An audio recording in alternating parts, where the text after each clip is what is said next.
यहां मान लेंगे संभव है तो माना √5 एक परिमेय संख्या है। क्या मान लिए? परिमेय। क्योंकि हमको अपरिमेय संख्या सिद्ध करना है तो हम परिमेय मानेंगे। अब परिमेय संख्या का डिफिनेशन क्या कहता है कि वैसी संख्या जो p/q के रूप में हो। तो जब √5 एक परिमेय संख्या है तो किसके बराबर हो जाएगी? p/q के बराबर हो जाएगी। अब p/q के बराबर कर दिए। अब यहाँ दोनों और क्या करते हैं? वर्ग करते हैं। तो सबसे पहले लिखेंगे दोनों और वर्ग करने पर अब दोनों और वर्ग करेंगे तो √5 का क्या हो जाएगा? स्क्वायर हो जाएगा बराबर में p/q का क्या हो जाएगा?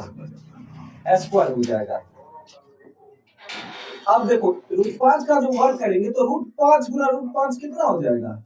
5 हो जाएगा बराबर इसका वर्ग करेंगे तो p² बटे क्या हो जाएगा? q²। अब इसके नीचे कुछ नहीं है तो क्या दे सकते हैं? 1 दे सकते हैं। अब यहाँ हम क्रॉस मल्टीप्लिकेशन कर देते हैं। कौन चीज करेंगे? क्रॉस मल्टीप्लिकेशन, तिरछी गुणन करेंगे। अब इसको इससे और इसको इससे गुना करेंगे तो कितना हो जाएगा? यहाँ p² को जब 1 से गुना करोगे तो p² हो जाएगा बराबर q² को किससे गुना करना है? 5 से गुना करना है तो कितना हो जाएगा? 5q²। अब देखो 5 से अगर p² विभाजित है तो 5 से क्या p भी विभाजित होगा। कैसे? अब मान लो यहाँ हम क्या ले लिए? 5 ले लिए। 5 से अगर 25 विभाजित है, 5 से 25 कट जाएगा ना 5 मतलब में, तो किसका वर्ग है? 5 का। तो 5 से 5 भी कट जाता है ना। जब 5 से 25 कट जाता है तो इसका मतलब 5 से क्या कट जाएगा? 5 भी कट जाएगा। तो अब यहाँ लिखेंगे, यहाँ लिखते हैं चूंकि p² 5 से विभाजित है, p² 5 से क्या है? विभाजित है, तो p भी क्या होगा? p भी 5 से विभाजित होगा। क्या होगा? विभाजित होगा। हो गया। अब देखो यहाँ पे p क्या था? 5 से विभाजित था तो p² अगर 5 से विभाजित था तो p भी क्या हो गया? 5 से विभाजित हो गया।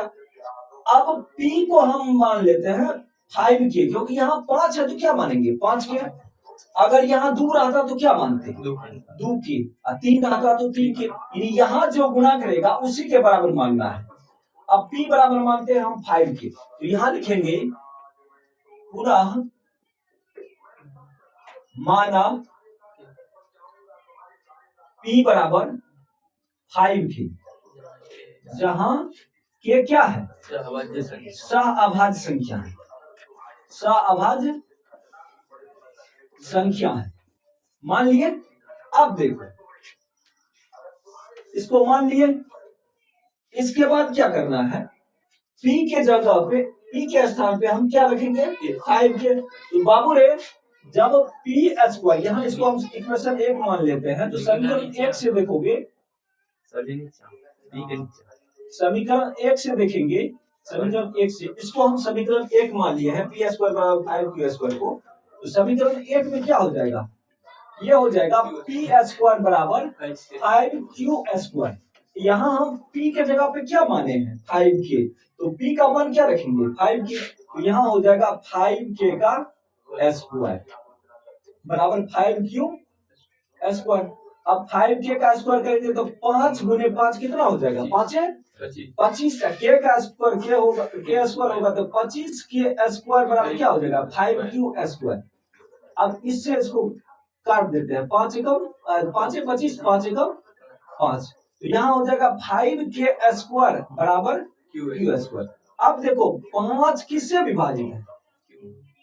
5 q² यहाँ लिखेंगे चूंकि q² 5 से विभाज्य है। किससे विभाज्य है?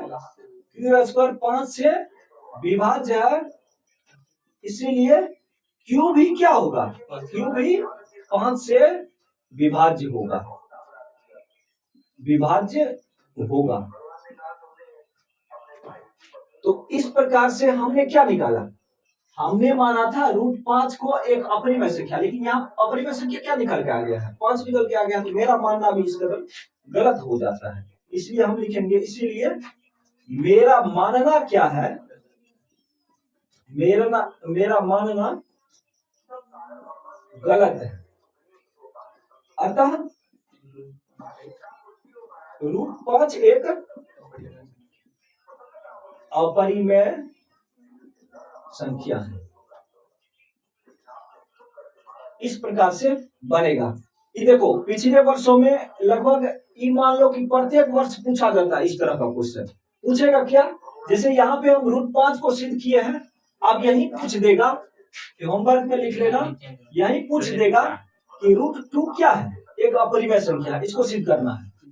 दूसरा सिद्ध करके लाना है √3 को अपरिमेय, तीसरा सिद्ध करके लाओगे √7 को अपरिमेय। ये तीनों क्या करके लाना है, सिद्ध करके लाना है, इससे बाहर कुछ नहीं पूछेगा।